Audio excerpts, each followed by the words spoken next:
നിങ്ങളുടെ designer home എന്ന സ്വപ്നം യാഥാർത്ഥ്യമാക്കുന്നു. സാൻബിൾഡ് designed by concepts. Al Azhar Group of Institutions, Perumpallichira, Thodupuzha. Change ആകണമെങ്കിൽ മൈജി തന്നെ പോണം. ലേറ്റസ്റ്റ് ബ്രാൻഡ് മൊബൈലുകളും ബെസ്റ്റ് ആക്സസറീസ്, ഒറിജിനൽ ബ്രാൻഡുകളുടെ wide range. MyG future. Change ആകൂ, വേറൊരു റേഞ്ച് ആകൂ. ഒരു പിതാവിൻ്റെ റോളാണ്. അപ്പോൾ കുറേ നാളുകൾക്ക് ശേഷം മകൻ അച്ഛനെ തിരിച്ചറിയുന്നു. കാരണം മകന് രൂപവ്യത്യാസം വരുമല്ലോ, പെട്ടെന്ന് തിരിച്ചറിയാൻ ബുദ്ധിമുട്ടാണല്ലോ. സമയം അച്ഛന് രൂപവ്യത്യാസം വലുതായിട്ട് വരില്ലല്ലോ, കാരണം മുതിർന്നയാളായി കഴിഞ്ഞതല്ലോ. അപ്പോൾ അങ്ങനെ തിരിച്ചറിയുമ്പോൾ അന്ന് മകൻ തന്നെ പറയുന്നതാണ്, അച്ഛാ അന്ന് ഞാൻ മരിച്ചില്ല അച്ഛാ. അതാണ് നാടകത്തിൻ്റെ പേര്. ആ നാടകത്തിൻ്റെ പേരിൽ ആ നാടകത്തിലുള്ള ഡയലോഗും കൂടെയാണ് ഇപ്പോൾ. അതെ അതെ അതെ അതെ. ഈ പറഞ്ഞ വെച്ചാൽ നമുക്ക് ഈ ആശ്രമ മൈതാനം എന്ന് പറയുന്നത് നമുക്ക് ഒത്തിരി മൈതാനത്തിൽ കേരളത്തിൽ തന്നെ ഏറ്റവും വലിയ മൈതാനമായിട്ട് ഞാൻ കാണുന്നു. ഇതിനൊത്തിരി ചരിത്രമുണ്ട് ഈ മൈതാനത്തിന്, അല്ലേ? ഒത്തിരി ചരിത്രമുണ്ട്. MLAക്ക് പെട്ടെന്ന് ഓർമ്മ വരുന്ന ഈ മൈതാനത്തിൽ ഒരു ചരിത്ര സംഭവം എന്തായിരിക്കും? അല്ല, അങ്ങനെ പെട്ടെന്ന് ചോദിച്ചാൽ എനിക്ക് വരുന്നില്ല. ഞങ്ങൾ ഇത് ആശ്രാമ മൈതാനം ഇത്രയും ജനനിബിഡമാകുന്ന തരത്തിലേക്ക് മാറ്റിയത് ഞാനുൾപ്പെടെ കൊല്ലം കോർപ്പറേഷനിലിരിക്കുമ്പോൾ കൊല്ലം കോർപ്പറേഷൻ്റെ നേതൃത്വത്തിൽ ഒരു കൊല്ലം ഫെസ്റ്റ്. കാരണം അതിനു മുമ്പ് കൊല്ലത്തെ എല്ലാ പ്രോഗ്രാമും കണ്ടോൺമെൻറ്റ് മൈതാനിയിലായിരുന്നു. ഇവിടെ വെച്ചാൽ വിജയിക്കില്ല എന്നുള്ള തരത്തിൽ, കാരണം ആളുകൾ ഇങ്ങോട്ടേക്ക് എത്തില്ല എന്നൊരു ധാരണ ഉണ്ടായിരുന്ന ആ സമയത്ത് കൊല്ലം കോർപ്പറേഷൻ്റെ നേതൃത്വത്തിൽ നടത്തിയ കൊല്ലം ഫെസ്റ്റ് 2 മാസക്കാലം നീണ്ടു നിന്ന ആ പ്രോഗ്രാമാണ് ഇവിടെ ജനങ്ങളെ ഒഴുകി എത്തിക്കുന്നതിൽ നിർണായകമായ പങ്ക് വഹിച്ചത്. അതിനുശേഷം മിക്കവാറും ഇപ്പോൾ എല്ലാ പ്രോഗ്രാമും ആശ്രാമത്ത് തന്നെയാണ്. നമുക്ക് വിഷ്ണുനാഥ് MLA കൂടെ വരുന്നുണ്ട്. വിഷ്ണുനാഥ് MLA കൂടെ ഇവിടെ അങ്ങ് കൂടുകയാണ് നമ്മുടെ ഒപ്പം. അതാണ്, എങ്ങനെയുണ്ട്? രണ്ടുപേരും കൂടെ ഉണ്ട്. അല്ല, അത് ഞാൻ കാണുന്ന കമ്മിറ്റിയും ഫുഡ് കമ്മിറ്റിയായിട്ട് നമ്മൾ ഒരു മാസമായിട്ട് പുള്ളിയുടെ കൂടെ നിൽക്കുക. അതെ അതെ അതെ, പ്രോഗ്രാം കമ്മിറ്റി. ഇപ്പം MLAയുടെ ഒരു കലോത്സവ ഓർമ്മ വന്നു. നാടകമൊക്കെ കളിച്ച നാടകത്തിൻ്റെ ഡയലോഗ് ഉൾപ്പെടെ പറഞ്ഞു.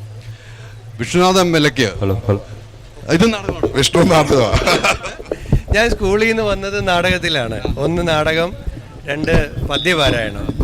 ഞാനിവിടെ വെണ്ടാർ ശ്രീ വിദ്യാധിരാജ ഹൈസ്കൂളായിരുന്നു, കൊല്ലം ജില്ലയിൽ തന്നെയുള്ള. അപ്പോൾ 1 നാടകത്തിൽ തന്നെ ആയിരുന്നു നാടകം, അത് കഴിഞ്ഞ് പദ്യപാരായണം, ഇത് രണ്ടും. ഷമീർ, അതിനകത്തുള്ള വേറെ പോയിന്റ് എന്താണെന്നറിയോ? ഇപ്പം MLA ഇത് പറയുന്നുണ്ടെങ്കിലും MLA നല്ല പാട്ടുകാരനും കൂടെയാണ്. അത് MLA ഒരു പാട്ട് ഇവിടെ പാടും നമ്മുടെ പ്രേക്ഷകർക്ക് വേണ്ടി. ഈ നൗഷാദ് MLAയുടെ മുമ്പ് വെച്ചൊരു പാട്ട് പാടും. മൈക്കൊന്ന് കൊടുത്തോ. പഴയൊരു പാട്ട് പാടും. നമ്മുടെ പ്രഭാവർമ്മ സാർ എഴുതിയ പാട്ടാണ്, ശരത്തിന്റെ സിനിമയില്. ഒരു ചെമ്പനീർ പൂവിരുത്ത് ഞാനോമലേ, ഒരു വേള നിന്നേർക്കു നീട്ടിയില്ല. ഒരു ചെമ്പനീർ പൂവിരുത്ത് ഞാനോമലേ, ഒരു വേള നിന്നേർക്കു നീട്ടിയില്ല. എങ്കിലും എങ്ങനെ നീ അറിഞ്ഞു എൻ്റെ ചെമ്പനീർ പൂക്കുന്നതായി, നിനക്കായി സുഗന്ധം പരത്തുന്നതായി, നിനക്കായി. പറയൂ നീ പറയൂ, പറയൂ നീ പറയൂ. ഒരു ചെമ്പനീർ പൂവിരുത്ത് ഞാനോമലേ, ഒരു വേള നിന്നേർക്കു നീട്ടിയില്ല. കമ്മിറ്റിയുടെ ഉദ്ഘാടന ചടങ്ങിൽ MLA പാടി. അതല്ലേ? അല്ല, എന്ത് മനോഹരമായിട്ടാണ് പാടുന്നത്, അല്ലേ? അല്ല, ഗായകനാണെന്ന് നേരത്തെ പറഞ്ഞല്ലോ.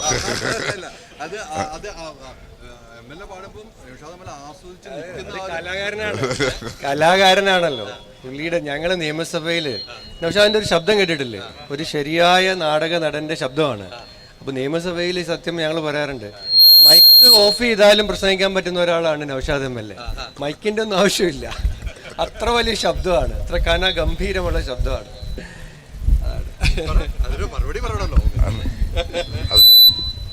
നമ്മളെ ഒരു അഭിനന്ദനം അറിയിക്കുമ്പോഴേ അത് കണ്ട് അത് കേട്ട് ആസ്വദിച്ചോണ്ട് നിന്നതാണ്. മതി മറന്നുപോയി. ഇത്ര ഒരു വേദിയിൽ വെച്ച് വരും. നമുക്ക് ഇതിനകത്ത് കാണുന്നത് 2 രാഷ്ട്രീയ ധ്രുവത്തിൽ നിൽക്കുന്നവർ. കലയെ സ്നേഹിക്കുകയാണ് നിങ്ങൾ രണ്ടുപേരും. കലയിൽ രാഷ്ട്രീയമില്ല, മതമില്ല, ഒന്നുമില്ല എന്നൊരു തെളിവാണ് ഈ കലോത്സവം എന്ന് പറയുന്നത്. അത് കൃത്യമായ ഒരു പോയിന്റ് അല്ലേ? കൊല്ലം ഇന്നലെ തന്നെ ഇപ്പോൾ ഇവിടെ ട്രോഫി വന്നപ്പോൾ തന്നെ കൊല്ലത്തിൻ്റെ ഒരു ജനകീയ മേളയായിട്ട് ഈ യുവജനോത്സവം മാറിക്കഴിഞ്ഞു. നാട്ടുകാരുടെയൊക്കെ വലിയ പങ്കാളിത്തമാണ്.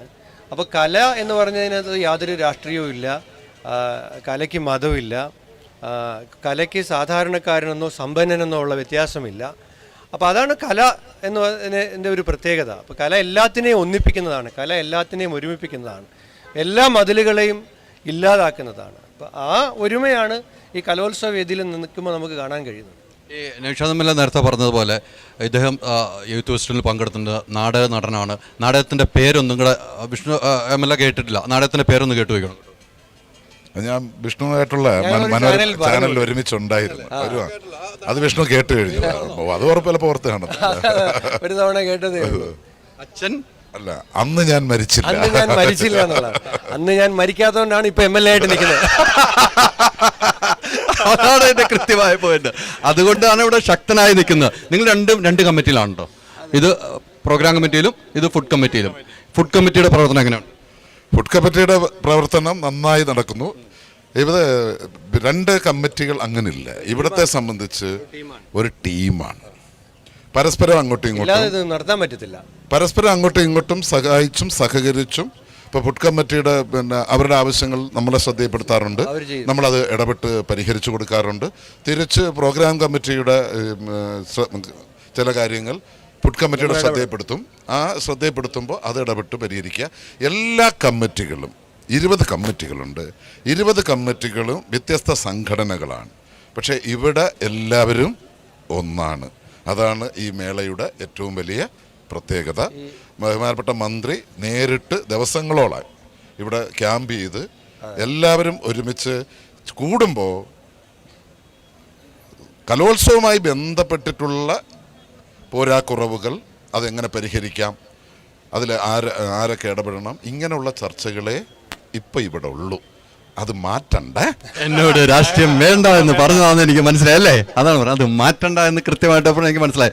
14,000 കുട്ടികൾ പാർട്ടിസിപ്പൻസ്, അവരുടെ എസ്കോർട്ടിംഗ് ടീച്ചേഴ്സ്, അവരുടെ പേരൻസ്, റിപ്പോർട്ട് ചെയ്യാൻ വരുന്ന 700 മാധ്യമ പ്രവർത്തകർ, പോലീസ്, ഒഫീഷ്യൽസ്, ഇത്രയും ആളുകളെ NSS, NCC, SPC, junior red cross, ഇവരെല്ലാവരെയും കൂടെ ഒരുമിപ്പിച്ച് കൊണ്ടുപോകണമെങ്കിൽ ഈ 20 കമ്മിറ്റിയും ഒറ്റ ടീമായിട്ട് വർക്ക് ചെയ്തെങ്കിൽ മാത്രമേ കഴിയുള്ളൂ. അങ്ങനെയാണ് ബഹുമാനപ്പെട്ട മന്ത്രി ലീഡ് ചെയ്ത് ഞങ്ങളെല്ലാവരും ഓരോ കമ്മിറ്റിയുടെ ചുമതല ഏറ്റെടുത്ത് അങ്ങനെ ആ ഒരു ലീഡർഷിപ്പിൽ പോവുക, ഒറ്റ ടീമായിട്ട് പോവുക. അല്ല ഇത് പാളിപ്പോവും. ഈ സ്കൂൾ തലത്തിൽ കലോത്സവം, കോളേജ് തലത്തിലൊക്കെ പങ്കെടുത്തിട്ടുണ്ട്. എത്രയും പെട്ടെന്ന് നമുക്ക് വരുന്ന ഒരു ഓർമ്മയുണ്ടല്ലോ, നമുക്ക് മറക്കാൻ കഴിയാത്ത ഒരു ഓർമ്മയുണ്ടാവും. അങ്ങനെ ഒരു ഓർമ്മ ഉണ്ടെങ്കിൽ MLA അതായിരിക്കും.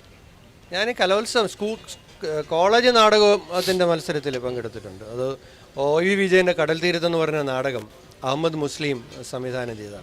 മുസ്ലിമിക്കൊപ്പം കഴിഞ്ഞ കോവിഡിൽ നമ്മളെ വിട്ടുപോയി. അപ്പോൾ അത് ഞങ്ങൾ കായംകുളത്തായിരുന്നു, MSM കോളേജിൽ. ഞങ്ങൾക്ക് ആ നാടകത്തിന് 2ാം സ്ഥാനം കിട്ടി. ശാസ്താംകോട്ട കോളേജിന് എൻ്റെ പ്രതിനിധീകരിച്ചാണ് ഞങ്ങൾ പോയത്. മത്സരം നടന്നത് MSM കോളേജ് വെച്ചിട്ടാണ്. അപ്പോൾ അത് അന്ന് ഈ പറഞ്ഞതുപോലെയാണ് മത്സരം ഞങ്ങൾക്ക് ഫസ്റ്റ് കിട്ടേണ്ടതാണ്. ചെറിയ ടൈമിങ്ങിൽ വ്യത്യാസം വന്നു. ക്ലൈമാക്സിലെ ഏറ്റവും പ്രധാനപ്പെട്ട സീൻ ചെയ്യുന്നതിന് മുമ്പ് ആ ടൈമിംഗ് കറക്റ്റ് ആവാത്ത കാരണം ബെല്ലടിച്ച് കട്ടൻ താത്തി. നാടകത്തിന് 2ാം സ്ഥാനമായിപ്പോയി. ഒരു അര സെക്കൻഡിൻ്റെ വ്യത്യാസമാണ് 1ാം സ്ഥാനം കിട്ടിപ്പോയത്. കാരണം എന്നിട്ട് പോലും 2ാം സ്ഥാനം തന്നു. നാടകത്തിൻ്റെ ഏറ്റവും പ്രധാനപ്പെട്ട ഒരു സാധനമാണ് അവസാനത്തെ അര സെക്കൻഡിൽ ചെയ്യേണ്ടത്. ചെയ്യാൻ പറ്റിയില്ല. പക്ഷെ വിഷമമുണ്ടായി. പക്ഷെ എന്നാലും ബെസ്റ്റ് ആക്ടർ കിട്ടി, ബെസ്റ്റ് കൊമേഡിയൻ കിട്ടി. OV വിജയൻ്റെ കടൽ തീരത്തിൻ്റെ നാടകാവിഷ്കാരമായിരുന്നു. മുസ്ലിമിക്കയാണ് അത് നാടകമായിട്ട് മാറ്റിയത്. പണ്ട് സിനിമയൊക്കെ ആയിട്ട് വന്ന ഒരു ചെറു കഥയാണത്. ആ ഓർമ്മയുണ്ട് എനിക്കിവിടെ. ടൈമിങ്ങിൻ്റെ കാര്യത്തിൽ ഓക്കെയാണ്. നമ്മൾ പല വേദികളിലും കാണണം. ടൈമിങ്ങിൻ്റെ കാര്യത്തിൽ ഓക്കെ ആയിട്ട് അതൊരു പാഠവും കൂടെ ചിലപ്പോൾ ആയിരിക്കാം. ഈ യൂത്ത് ഫെസ്റ്റിവലിലെ ആ അര സെക്കൻഡ് ചിലപ്പോൾ അര സെക്കൻഡിന് എത്ര പ്രാധാന്യം ഉണ്ടെന്ന് നമ്മളെ പഠിപ്പിച്ചിട്ടുണ്ടാകും പിന്നീടത്തേക്ക്. എന്തായാലും ഒത്തിരി സന്തോഷം. ഈ കലോത്സവ വേദിയിൽ ഇങ്ങനെ 2 പേരെയും ഇവിടെ ചേർത്ത് നിർത്തി കുറേ കലോത്സവ ഓർമ്മകൾ പങ്കുവയ്ക്കാൻ കഴിഞ്ഞതിൽ ഈ തിരക്കിൻ്റെ ഇടയ്ക്കും ഞങ്ങളോട് സഹകരിച്ച 2 MLA മാർക്കും മനസ്സിൻ്റെ ഉള്ളിൽ നിന്നും വലിയ ഞങ്ങളുടെ എല്ലാ ആശംസകളും. Thank you.